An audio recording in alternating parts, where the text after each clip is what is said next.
네, 설교 제목이 굉장히 길어서 이거를 외우실 수가 있을까 했는데 너무 쉽게 말씀해 주셔서 깜짝 놀랐습니다.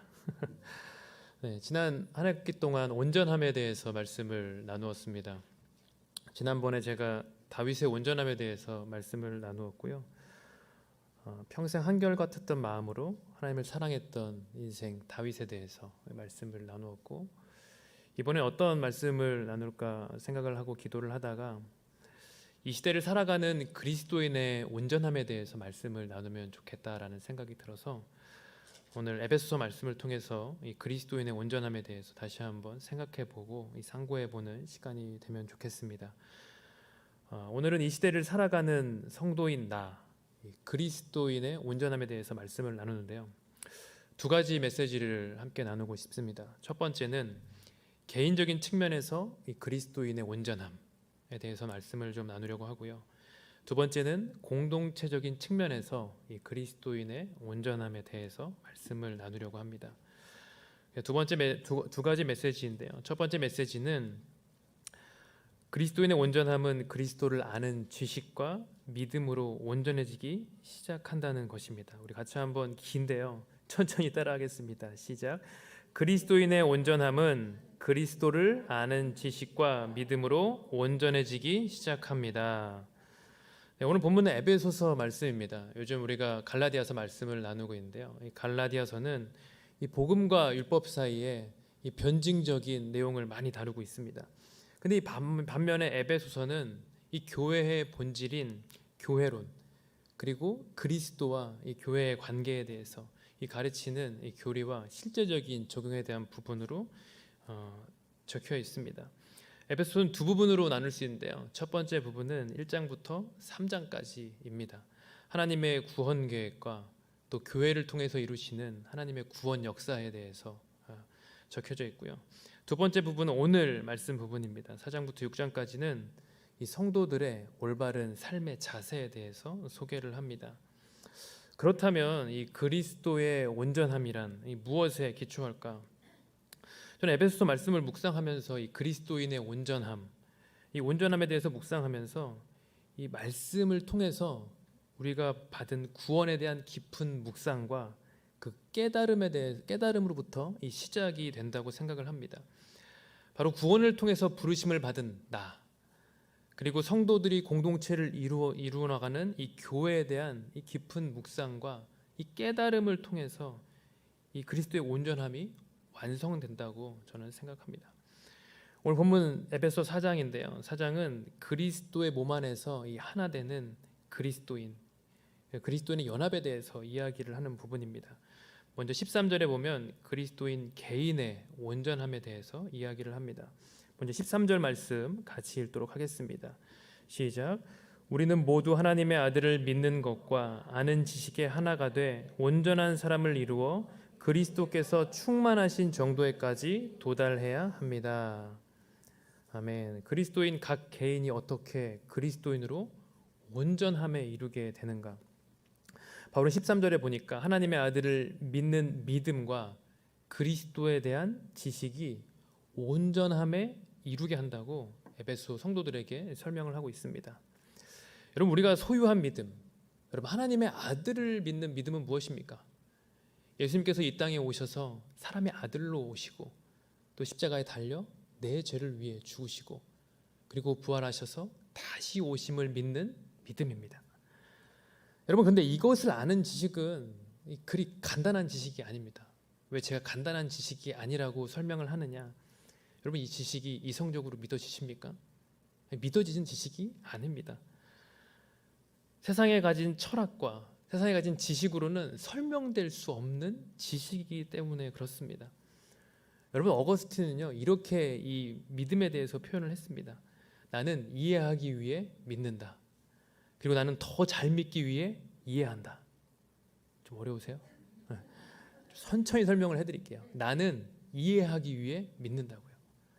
그리고 믿기 위해 이해한다. 믿음이 먼저라는 것입니다. 지식보다. 여러분, 우리는 이 예수 그리스도의 사건이 어떻게 믿어졌습니까? 각자 주어지는 이 구원의 사건들이 여러분 자신의 인생 안에 생길 때 이 사건이 이 지식이 정말 믿음으로 바뀌는 것이죠. 단순한 지식이 아니라 내게 이루어지는 이 인격적인 지식으로 변화된다는 의미입니다. 여러분, 그래서 오늘 바울이 이야기하는 이 그리스도에 대한 지식은 이 구원으로 이끄는 참 지식이며 그리스도와 교제하게 하는 인격적인 지식임을 설명하고 있는 거예요. 그럼 따라하겠습니다. 그리스도에 대한 지식은 구원으로 이끄는 참 지식이며 그리스도와 교제하게 하는 인격적인 지식이다. 네, 13절에 나오는 이 아는 일, 그리스도를 아는 일이라고 표현된 단어가 에피그노시스라는 헬라어예요. 에피는 뭐냐면 강조하는 단어입니다. 이 그노시스가 지식이에요. 이 그리스도에 대한 지식은요, 매우 통합적이고 굉장히 철저한 지식입니다. 단순히 이해되는 지적으로 사고해서 논리적으로 이렇게 저희가 알아서 배워서 얻어진 지식이 아니라 이 가슴 안에서 통합적으로 추상적으로 사고가 되어서 마지막에는 결론은 영적으로 이해되는 지식이 바로 그리스도에 대한 지식입니다. 이 그리스도를 아는 지식이라는 거죠. 여러분, 바울은 그래서 에베소서 말씀에서 1장 17절에 보면 에베소를 시작하면서 이 그리스도에 대한 지식, 그리스도를 아는 지식에 대해서 이렇게 이야기를 합니다. 우리 같이 한번 에베소 1장 17절 읽겠습니다. 시작. 우리 주 예수 그리스도의 하나님 영광의 아버지께서 여러분에게 지혜와 계시의 영을 주셔서 하나님을 알게 하시기를 기도합니다. 아멘. 여러분, 바울은 에베소 성도들을 위해 기도합니다. 근데 어떻게 기도를 하느냐? 오늘 말씀에 나온 것처럼 에베소 성도들에게 지혜와 계시의 영을 부으셔서 하나님을 알게 하시기를 기도한다고요. 그들이 성도가 아닐 때는, 일반인 예수 그리스도를 모르는 사람일 때는, 예수 그리스도 밖에 있을 때에는 여러분, 그들은 예수 그리스도의 사랑, 구원의 은혜, 감격을 깨닫지 못하죠. 근데 그 감격을 깨닫는 일은 하나님께서 주시는 지혜와 계시의 영을 통해서 가능하다는 거예요. 그래서 이것이 바로 바울의 기도였어요. 에베소 성도들을 향한 간절한 기도. 에베소 성도들이여, 당신들을 향해서 내가 마음이 있는데 어떤 마음이 있느냐? 지혜와 계시의 영을 주셔서 그리스도를 알았으면 좋겠습니다. 하나님을 정말 알았으면 좋겠습니다. 여러분, 이 기도는요, 나의 온전함을 위한 첫 기도여야 합니다. 연말 연시를 우리가 이렇게 보내고 있는데요, 나 자신을 묵상하면서 가장 필요한 기도는 무엇이냐면, 하나님, 내가 지혜와 계시의 영을 하나님께서 주셔서 내가 하나님 앞에서 어떠한 존재인지 다시 한번 깨닫고 정말 그리스도의 구원에 감사하며 그리스도 아는 지식으로 충만케 되기를 소망합니다. 그래서 내가 이 지식으로 온전하게 되기를 소망합니다. 바로 그것이 여러분 우리의 기도여야 되는 것이죠. 여러분, 그래서 우리는 늘 이 균형 잡힌 신앙인을 이 말씀과 성령의 사람, 한 가지는 말씀이요, 두 번째는 성령이요, 이것이 밸런스를 가진 사람이 바로 온전한 그리스도라고 이야기를 하는 것이죠. 여러분, 그래서 우리가 매일매일 큐티하면서 큐티의 유익은 무엇입니까? 이 말씀을 알아가고 말씀을 실제 삶 속에서 여러분 깨달아지는 것이죠. 이 말씀이 그냥 동떨어져 있는 이 책에 있는 말씀이 아니라 이 말씀이 내게 주시는 하나님의 사건, 이 하나님이 내게 주시는 구원의 일, 구원의 역사임을 우리가 큐티를 통해서 깨닫는 것이죠. 왜냐하면 하나님은 나를 영적인 존재로 창조하셨어요. 창조 때부터 흙과 생기로 창조하셨어요. 흙은 물질이요, 생기는 무엇입니까? 정신입니다. 하나님과 영적으로 교제하는 존재로 창조하셨다고요. 그래서 말씀과 성령으로 우리가 하나님의 말씀을 깨닫는 거예요. 하나님에 대한 아는 지식을 깨닫는 거예요. 이는 어린 아이나 어른이나 남녀노소를 불구하고 모두에게 일어날 수 있는 하나님의 역사인 줄로 믿습니다. 지난번에 제가 아이들 얘기를 해서 저희 첫째가 장난감을 식탁에 갖고 오는 얘기를 했었어요. 혹시 기억하시나요? 네, 설교는 기억이 안 나도 예화는 늘 기억이 나잖아요. 그렇죠? 그래서 첫째에게 제가 그럴 나이가 아니라고 여기서 말하니까 우리 집사님들이 그럴 나이예요 라고 말씀해 주셔서 네, 제가 그럴 나이라고 제가 알고 또 오늘 아이들의 얘기를 잠깐 좀 나누려고 하는데요. 며칠 전에 아이들이 장난감을 가지고 아침부터 싸우기를 시작했습니다. 그 이유는 이 둘째는 둘째답게, 여러분 둘째는 소유욕이 굉장히 많지 않습니까? 대부분의 둘째는 내 거야, 그죠? 내 거야를 주장하는 것이 보통 둘째입니다. 저희 둘째도 아침부터 형의 장난감을 갖고 놀기 시작했어요. 형이 며칠 전에 유치원에서 받아온 장난감을 아침부터 이렇게 손에 들고 놀고 있더라고요. 근데 아시겠지만 왜 남의 떡이 이렇게 커 보이는지, 갖고 놀지도 않던 첫째는 그 모습을 보면서 가만 놔두지 않잖아요, 그죠? 그것을 또 뺏었습니다. 뺏으니까 서로 싸움이 시작된 거죠. 그래가지고 첫째는 첫째대로 또 왜 내 장난감을 갖고 노느냐 화가 났고, 둘째는 뺏기니까 화가 나서 울기 시작했고, 서로 다툼이 시작됐어요. 근데 저희 집은 아침에 웬만하면 늘 아침에 이 아이들 큐티를 하고 이제 등원을 합니다. 어린이집과 유치원에 등원을 하는데, 그날 본문이 욕심에 대한 부분이었어요. 욕심으로 망한 그런 내용이었어요. 그래서 적용하는 부분에 이렇게 돼 있는 거예요. 장난감을 모두 내 것이라고 우기지 않아요 라고.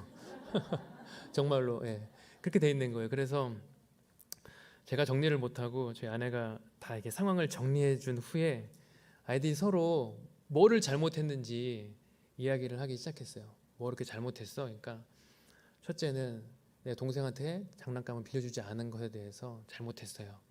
그 둘째는 울고 떼를 쓰고 그 형한테 뭐라고 하고 막 그런 것에 대해서 잘못했다고 자기의 죄를 이야기를 하는 거예요.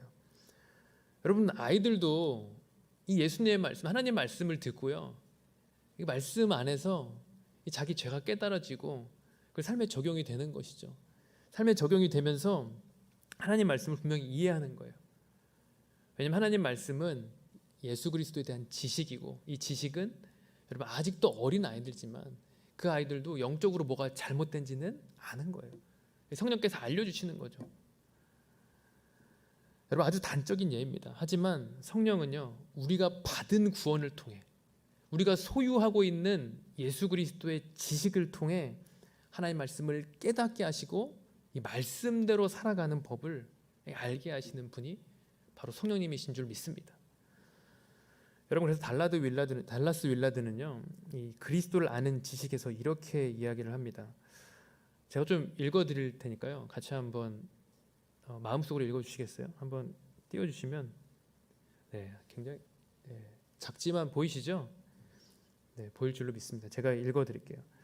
그리스도를 아는 지식에서 이렇게 이야기를 합니다. 지식은 신학의 기초, 올바른 믿음은 탄탄한 지식이 밑받침되어야 흔들리지 않는다. 그리스도를 아는 지식은 예수 그리스도를 믿고 그분의 제자가 되어 따를 때에 하나님 나라를 사는 법을 배우게 될 것이다. 이는 하나님의 다스리심을 받는 하나님 나라 백성이 되는 것을 의미하며 하나님과 관계를 맺는 삶, 곧 영원한 생명을 얻는 영적인 삶을 의미한다. 그리스도를 안다는 것은 일상의 삶에서 그와 교제를 누리며 사는 영적인 삶이다. 이를 위해 겸손한 자세로 회개하여 그분의 말씀을 듣고 배우며 그의 성품을 덧입어야 한다. 여러분, 이것이 바로 그리스도를 아는 지식으로 이 매일매일 온전해지는 우리 그리스도인 성도의 모습입니다. 여러분, 근데 오늘 말씀해 보니까 이 그리스도에 대한 지식으로 자라나는 것에 대한 수준, 이 목표를 바울은 제시를 하고 있어요. 13절에 보니까 뭐라고 얘기를 합니까? 어느 정도 수준이라고 이야기를 합니까? 그리스도께서 충만하신 정도에까지 우리가 도달하라고 이야기를 합니다. 개역개정은 그리스도의 장성한 분량이라고 이 표현을 해놓았습니다. 여러분, 오늘 바울이 소망하는 이 그리스도인의 온전함의 수준, 이 정확한 목표, 그리스도께서 충만하신 정도까지 도달해야 된다. 여러분, 어떤 마음이 드십니까? 제 말씀을 묵상하면서 첫 번째는 조금 좌절입니다. 왜냐하면 너무나 높은 경지인 것 같아요. 어떻게 내가 예수님의 그 높은 경지까지 도달해야 하나? 나의 온전함이 그렇게까지 올라가야 하나? 여러분, 근데 한편으로는 희망과 소망인 것입니다. 왜냐하면 이 그리스도의 장성한 분량이라는 수준이, 여러분, 우리 그리스도인은요, 하루하루 온전함을 이루어가면서 이 느끼는 영적인 즐거움, 이 영적인 인조이먼트가 있기 때문에 그래요. 성령께서 이 믿음을 통해서 그리스도를 알아갈 때, 그 지식을 알아갈 때, 그 인격적인 지식을 통해서 누리는 이 영적인 즐거움, 정말 영적인 정말 이 감격이 있기 때문에 그래요. 저는 설교자로서 이 설교를 준비하면서 이 준비할 때마다 누리는 영적인 정말 즐거움이 있습니다. 이 깨달음을 통해 주는 은혜가 정말 성령의 감동을 통해서 늘 올 때가 있어요. 늘 옵니다. 올 때가 있다는 게 아니라 옵니다. 이것은요 단순히 우리가 말씀 가지고 큐티에서 내가 선한 일을 해서 이거 적용했다 그래서 스스로 자도취하고 자기 만족하고 그런 정도의 수준을 말하는 것이 아니에요. 내가 하나님 말씀을 준비하면서 정말 그리스도인으로 어떻게 하면 살아갈 것인가, 그리스도를 나도 설교자이지만 나에게도 설교하면서 어떻게 온전해질 것인가, 그래서 이 그리스도인으로 하나님 예수 그리스도를 닮아가면서 인생의 전 영역에서 내 삶의 모든 자리를 통해서 누리는 그런 영적인 즐거움이 있다는 것을 말하고 싶은 것입니다. 여러분, 바로 그 즐거움이 무엇인가 오늘 말씀에 이야기해놨어요. 그 즐거움 하나하나가 뭐냐면요, 그리스도의 장성한 인격까지, 그래서 장성한 분량까지 자라나는 것, 그것이 우리의 온전함인 거예요. 여러분의 온전함이 뭐냐면요, 내가 매일매일 살아가면서 느끼는 영적인 감동, 즐거움이 바로 우리 그리스도인만 느낄 수 있는 감격이라는 거예요. 즐거움이라는 거예요. 여러분, 너무 즐겁지 않으십니까? 저만 즐거운가요? 저는 그래서 설교자로 이렇게 살아가면서 이 감동과 이 영적인 이 깨달음, 이것이 올 때마다 맞다, 진짜 하나님이 내게 주셔서, 은혜 주셔서 내가 살고 있구나, 내가 온전해 가고 있구나라는 것을 깨닫는 것입니다. 내 죄악과 내 죄를 보지만 그 죄를 통해서도 좌절하고 절망하는 것이 아니요, 그리스도의 장성한 분량까지 살아갈 날이 있기 때문에 내가 하루하루 살아갈 수 가면서 그리스도 온전함을 향해 나아가는 것이죠. 매일매일, 하루하루. 여러분, 그래서 오늘 말씀에 나온 것, 그리스도께서 충만하신 정도에까지 도달하라는 것입니다. 이 충만 그 자체까지 가라는 거예요. 그럼 놀랍지 않습니까? 이 성경의 진리가 정말 감사하지 않습니까? 한이 없는 즐거움, 끝이 없는 즐거움. 여러분, 연속극도 끝나면 끝나는 거잖아요, 그렇죠? 16부작으로 끝나면 끝나는 거예요. 그 뒤에는 즐거움이 없어요, 그렇죠? 근데 그리스도인에게는요, 그리스도께서 충만하신 정도, 세상 사람들은 알 수 없는 그 충만하신 정도에까지 도달하라고 하나님께서는 우리에게 말씀하시는 거예요. 그래서 이 충만 그 자체인 정도를 저는 한 단어로 설명을 하고 싶습니다. 그것은 무엇이냐면 그리스도인이라는 단어예요. 여러분, 이 그리스도인 단어를 생각해 보십시오. 우리가 쉽게 이야기하지만 정말 쉽지 않은 단어입니다. 나의 정체성을 얘기할 때 이 그리스도인, 나는 그리스도인으로 살아갑니다. 근데 사실 좀 부끄러울 때가 많고, 그죠? 우리가 하나님 앞에서 정말 이런 모습이 그리스도인 맞나라는 이 모습이 비춰질 때 너무 많기 때문에 부끄럽지만 정말 감사한 단어가 이 그리스도인이라는 단어입니다. 여러분, 그리스도인이라는 단어는 문자 그대로 그리스도를 닮아가는 사람이죠. 사도행전 11장 26절에 보면 처음으로 그리스도인으로 일컬음을 불리게 됐다는 내용이 성경에 나와 있는데요. 같이 한번 읽어보겠습니다. 사도행전 11장 26절입니다. 시작. 그리하여 바나바와 사울은 1년 내내 그곳 교회에 머물면서 많은 사람들을 가르쳤습니다. 그리고 안디옥에서 제자들을 처음으로 그리스도의 사람이라고 불리게 됐습니다. 아멘. 개역 개정에는 그리스도인으로 일컬음을 받았더라고 나와 있습니다. 이런 바나바와 사울은 1년 동안 안디옥에서 머물면서 사람들을 가르쳤습니다. 그리고 안디옥 교회에서 이 많은 제자들이 처음으로 사람들에게 저 사람은 그리스도의 사람이야, 그리스도인이라 일컬음을 받게 되었다고 나와 있습니다. 여러분, 왜 제자들이 안디옥에서 이 그리스도인이라고 불렸을까요? 그것이 중요합니다. 여러분, 사도행전 11장 24절에 보면 이렇게 나와 있어요. 같이 한번 읽겠습니다. 시작. 그는 착하고 성령과 믿음이 충만한 사람이었기 때문에 수많은 사람들이 주께 나오게 됐습니다. 여기서 그는 누굴 말합니까? 바나바를 말합니다. 여러분, 바나바는 착하고 성령과 믿음이 충만한 사람이었어요. 그래서 그 한 사람을 통해서 이 안디옥의 수많은 사람들이 이 교회에 나오게 됐어요. 안디옥 교회가 부흥하게 됐죠. 정말 한 사람, 이 바나바가 믿음과 성령, 하나님 말씀으로 충만했고요, 하나님 영이신 성령으로 충만해서 그리스도의 아는 지식으로 충만했고, 그리스도의 아는 지식을 깨닫게 하시는 성령으로 충만했기 때문에 이 성령의 사람 바나바로 인해서 이 안디옥 교회가 부흥하게 되고 정말 이 알 수 없는 놀라운 하나님의 성령의 기적들이 나타난 거예요. 사랑하는 여러분, 작은 예수 40일 새벽 예배가 시작되었습니다. 세상의 소금과 빛으로 살아가야 되는 바로 우리가 그리스도인입니다. 정말 이 그리스도인 이 한 단어를 묵상할 때 저는 늘 놀라운 감격이 있어요. 놀라운 은혜가 있어요. 하나님이 어찌하여 나 같은 인생을 그리스도인으로 살게 하셨는가. 근데 여러분, 그리스도인은 아까도 말씀드렸죠. 말씀과 성령의 사람. 그리스도 아는 지식으로 충만하고 그 지식을 깨닫게 하는 성령으로 충만한 사람. 그래서 매일매일 온전해지는 사람. 그 사람이 바로 그리스도인이라는 거예요.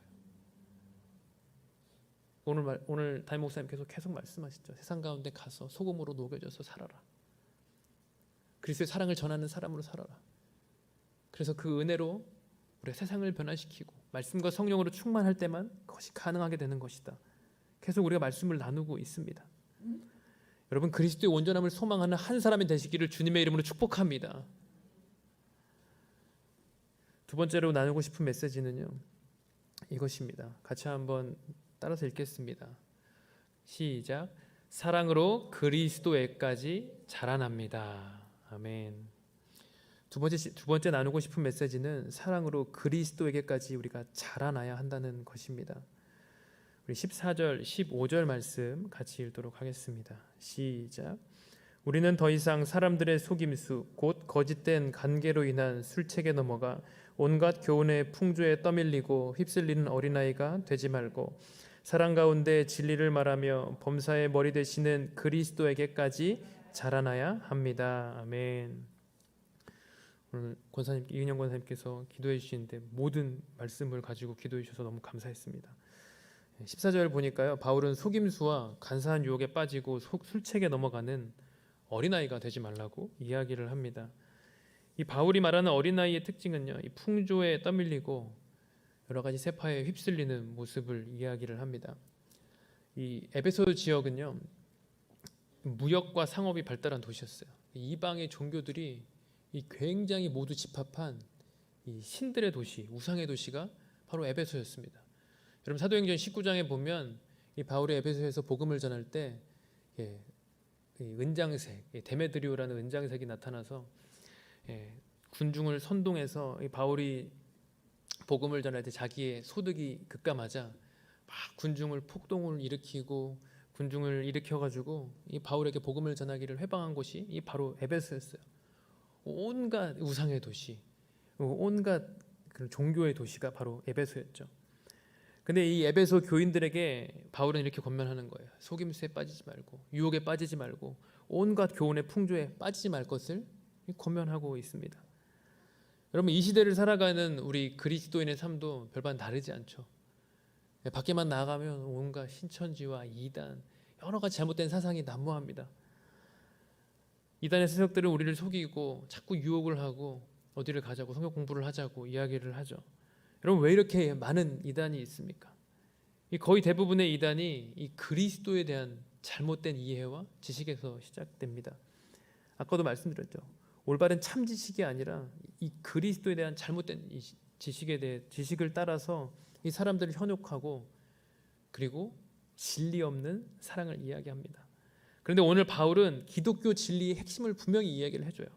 그것은 무엇이냐면 15절에 나온 것처럼 예수님의 사랑, 하나님의 사랑 가운데 있는 진리를 말하는 것입니다.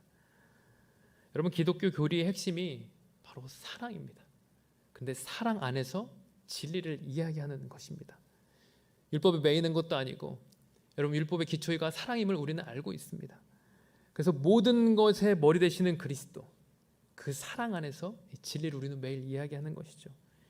하나님 당신을 사랑하십니다. 그리고 하나님의 사랑이 당신 안에 있을 것입니다. 구원받고 영원한 생명을 얻으십시오. 그것이 바로 우리가 말하는 진리 안에 사랑 안에 거하는 진리를 말하는 것입니다. 여러분, 왜 이렇게 바울은요 사랑을 강조했는가? 바로 이 공동체 때문에 그래요. 이 공동체 안에 이 사랑이 기초해야 튼튼해지거든요. 각자 튼튼해져서, 각자 하나님의 사랑 안에서 튼튼해져서 이 공동체를 단단하게 묶기를 바울은 소망했던 거예요. 이 16절 말씀도 우리 같이 한번 읽어보겠습니까? 읽어보시겠습니까? 같이 한번 16절 말씀 읽겠습니다. 시작. 그리스도로부터 온몸이 각 마디를 통해 함께 연결되고 결합됩니다. 각 지체가 맡은 분량대로 기능하는 가운데 그 몸을 자라게 하며 사랑 가운데 스스로를 세워갑니다. 아멘. 여러분 16절을 영어 단어 하나로 표현한다면 딱 하나입니다. 유니티, 결합, 연합이라는 단어입니다. 연결되고 결합되는 것, 바로 유니티인 것이죠. 온 몸이 그런데 각 마디를 통해 결합되고 연결된다고 나와 있어요. 여러분 각 마디는 몸의 전체 이 신진도세를 조절하는 이 머리가 없이는 아무런 기능을 할 수가 없죠. 바로 예수 그리스도를 통해 사랑을 공급받고 모든 마디들이 사랑을 공급받고 다 튼튼해지는 것이죠. 그래서 골로새서 2장 19절에는 이렇게 나와 있어요. 같이 한번 읽어보겠습니다. 시작. 온몸이 머리이신 그리스도로부터 마디와 힘줄을 통해 영향을 공급받고 서로 결합돼 하나님께서 자라게 하시는 대로 자라납니다. 아멘. 여러분 교회는 성령이 그리스도의 뜻에 따라 이 각 지체들에게 역사합니다. 근데 중요한 것은 사랑 안에 있는 진리를 통해서 역사해서 다 한 사람 한 사람이 묶여서 이 교회를 이루게 하는 것입니다. 그래서 오늘 본문에 보면 16절에 이 되게 재밌게 표현을 해요. 바울이 각 지체가 맡은 분량대로 기능을 할 때 그 몸이 자라게 하는 것이라고 설명을 합니다. 각 지체가 맡은 분량대로 기능을 한다는 것은 무엇입니까? 각자 있는 교회 안에서 있는 자리에서 이 사랑 안에서 서로를 돌아보고 서로의 달란트대로 서로의 은사대로 이 섬길 때에 이 모든 지체들이 함께 모여서 그리스도의 교회를 이루어가고 그리고 각 개인은 또 교회 안에서 사랑을 받아서 또 스스로 자라간다는 거예요. 여러분 이 구조는요, 이 사랑의 선순환이라고 볼 수가 있어요. 각 사람이 그리스도 안에서 사랑을 받고 교회 안에서 함께 나누고 또 그 사랑을 나눌 때에 또 사랑이 또 퍼져나가고 내가 또 그 사랑으로 자라고 계속 순환이 되는 거예요. 그리스도인이 선순환. 그래서 교회는 이것을 통해 사랑 안에서 이 진리 안에 있는 사랑 안에 있는 진리를 통해 나누고 계속 자라나는 것이죠. 끊임없이 자라나는 것. 그것이 바로 오늘 바울이 이야기하는 이 공동체 안에서 그리스도인이 자라나서 온전하게 된다는 거예요. 여러분 어떠한 사람도 공동체를 떠나서는 여러분 신앙이 자랄 수 없습니다. 오늘 바울은 그래서 두 가지 측면을 얘기하는 거예요. 첫 번째는 그리스도의 지식으로 성령으로 충만해져라. 그리고 두 번째는 모든 사람들이 각 기능을 스스로 잘하는 가운데 교회 안에서 연합을 이루고 또 자라나라. 개인도 자라나고 교회 안에서 자라나고 그래서 계속 자라나라. 그래서 그 목표가 어디예요? 그리스도에게까지 자라나는 거예요. 여러분 이것이 바로 이 교회가 성장하고 성숙해가는 이 성경의 원리입니다. 여러분 우리가 굉장히 오랫동안 욥기를 묵상하고 있어요. 욥기를 묵상하면서 굉장히 어렵습니다. 그렇죠? 계속 친구들은 정죄하고 비난하고 왜 계속 욥은 자기는 아니라고 하고 난 아니야. 나는 내 죄를 지어서 하나님께서 고난을 주신 게 아니야. 그리고 계속 이야기하는 게 있어요. 뭐냐면 욥이 얘기하는 게 뭐냐면 이 자신이 온전함을 나는 포기할 수 없어. 나는 하나님 앞에서 온전함을 포기할 수 없어. 너희들이 정죄할지라도 비난할지라도 나는 그리스도의 사람으로 온전해질 거야 라고 이야기를 합니다. 욥기 27장 5절에 이렇게 나와 있어요. 우리 같이 한번 읽어볼까요? 시작. 나는 결탄코 자네들이 옳다고 말하지 않겠네. 내가 죽을 때까지 나의 온전함을 포기하지 않겠네. 아멘. 네. 욥이 자신을 정죄하고 이 비난하는 친구들 앞에서 계속 자신의 온전함을 이야기합니다. 근데 그것의 온전함의 기초는 무엇이냐면 바로 하나님이 자기를 사랑한다는 분명한 확신이 있었어요. 하나님 나를 사랑하신다. 하나님 나를 창조하셨고 하나님 나를 붙잡고 계시고 끝까지 나는 그 하나님 놓치지 않을 것이다. 그래서 욥이 계속 주장하는 온전함은 바로 이것이었어요. 나는 하나님의 사랑 안에 머물러 있다고. 여러분 우리는 이 끝까지 하나님을 놓지 않아야 될 이유가 있습니다. 우리가 끝까지 온전함을 소망해야 될 이유가 있어요. 왜냐하면 하나님이 여러분을 사랑하시기 때문에 그래요. 이 세상 어떠한 것도 그리스도의 사랑에서 여러분을 끊을 수 없다고 바울은 로마서 말씀에서 이야기를 합니다. 세상의 그 어떤 것도 여러분을 그리스도의 사랑에서 끊을 수 없다.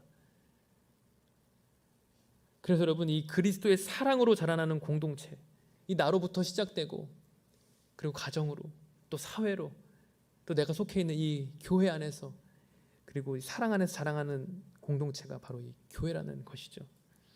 그래서 오늘 바울은요, 이 온전함을 소망하면서 정말 이 하나됨을 소망하면서 에베소 성도들을 위해서 기도하고 있는 거예요.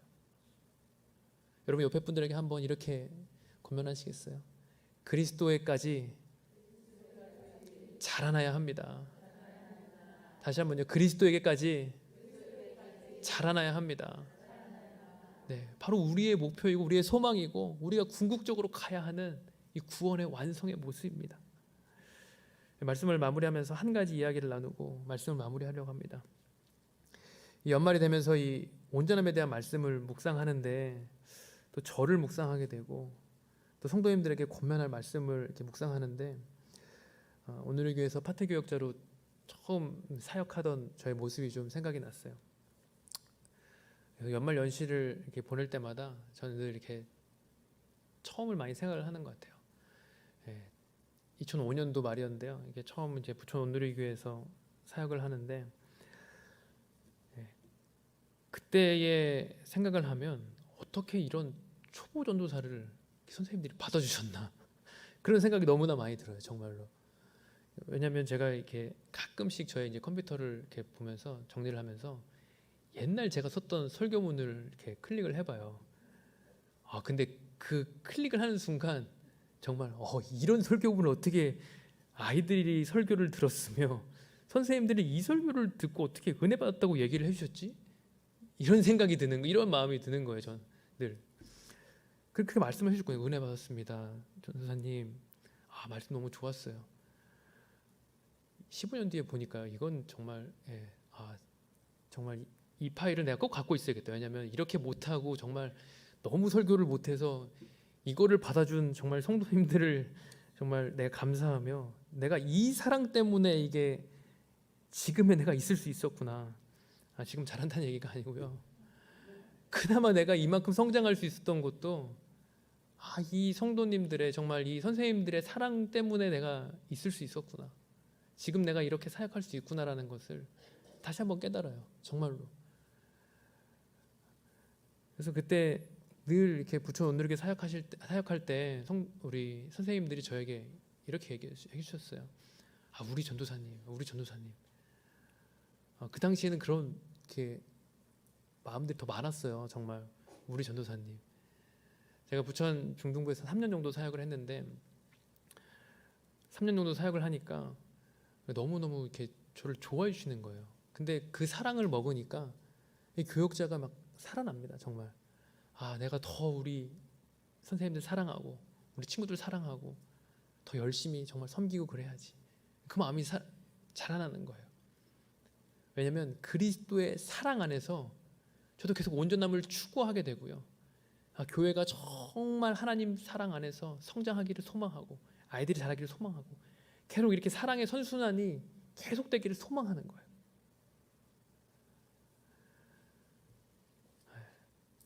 여러분, 근데 언젠가 한 집사님과 제가 카톡을 몇 가지 나누면서 조금 아쉬운 마음을 이야기를 하시더라고요. 어떤 마음이 있느냐, 우리 온누리교회는 계속 로테이션이 되잖아요. 그래서 이 캠퍼스에 왔다가 또 교역자들이 떠날 때 잠시 있다가 떠나시는 마음이 있는 거 아니냐, 거쳐가는 마음이 있는 거 아니냐. 그래서 그렇게 답을 해드렸어요. 그렇지 않다고. 저의 마음을 정말 솔직하게 말씀을 드리는데 그렇지 않다고. 잠시간 있을지 모르지만 우리가 거쳐갈지 모르지만 거쳐가는 마음으로 사역하고 있지 않다고. 정말로 이 교회를 또 떠나게 되면 교역자들의 마음은 어떠냐면 너무 또 보고 싶다고. 그래서 사실 저도 연말 연시가 되면 계속 생각나시는 분들이 있어요. 그 15년, 20년이 되었지만 계속 생각나시는 분이 있어요. 만났으면 너무 좋겠는데 이제는 너무 좀 멀리 있어서 가끔씩 연락만 하고 안부만 드리지만 그때 나눴던 그 그리스도 안에 있던 사랑을 나눴던 그 기억을 기억하면서 그래, 나도 또 온전함을 추구해야지. 내가 그리스도의 사람으로 자라나야지. 그 마음이 계속 있는 거예요. 사랑하는 여러분, 우리는 어디로 이동할지 모르고 어떤 곳으로 떠나야 될지 모르는 사람들입니다. 하지만 분명한 사실은 뭐냐면 우리가 늘 그리스도의 사랑 안에 있다는 사실입니다. 그리고 우리가 그 사랑하시는 그리스도의 사랑을 받아 매일 온전해지고 있고, 이 사랑의 공동체 안에서 이 사랑을 누릴 때 그 사랑을 또 나누고 계속 사랑의 선순환을 만들어가는 한 사람이라는 사실입니다. 오늘 말씀을 들으면서 우리가 다시 한번 기억했으면 좋겠어요. 나는 그리스도의 장성한 분량까지 살아가는 인생이다. 그리스도의 장성한 분량까지 온전해지는 인생이다. 나는 자라나야 한다. 여러분, 그렇게 자라나고 그리스도의 거룩한 인격까지 성숙하고 성장하는 우리 모두가 되기를 주님의 이름으로 축복합니다.